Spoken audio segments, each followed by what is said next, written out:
राम राम मंडळी, नमस्कार. कपाटातला हा पसाऱ्यांना दिवाळीपासून आवरायला वेळच भेटला नाही मला.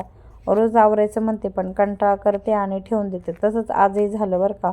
त्यानंतर आहे ना, रस्त्याला एवढी ट्रॅफिक झाली होती ना, सर्व्हिस रोड पण इतका जाम झाला होता आणि अंधार पण पडू लागला होता. मला जायचं होतं भाजी मार्केटला, पण मी काही गेलीच नाही. मग झाली ती वीरची मस्त झोप. मग काय, त्याला स्वेटर घाला, सॉक्स घाला, टोपी घाला, हे सगळे ना थंडीचे प्रोटेक्शन होते. त्यानंतर आहे ना, वीरला खायचं होतं सफरचंद खाण्याला पण आहे ना, त्याला साल काढून द्यावं लागते. मग तेच काढून दिले आणि त्याचा तो खायचा कार्यक्रम चालूच होता. त्याला सफरचंद आवडतं म्हणून त्याला सांगायची गरज पडत नाही. मस्त खात होता आणि सोबत त्याच्या चिमुशी पण खेळतच होता. मग नंतर आहे ना, ग्लासमध्ये मस्त दूध दिलं आणि मग तो फिनिश केलं त्याने.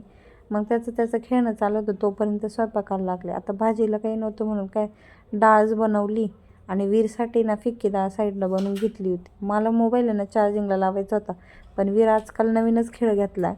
हा डमी पीस आहे आणि तो त्याला चार्जिंगला लावत होता. त्यामुळे माझा फोन चार्जिंग करायला नंबरच लागत नव्हता. मग काय, तुमचा सगळ्यांचा निरोप आज इथेच घेते मी. Bye bye.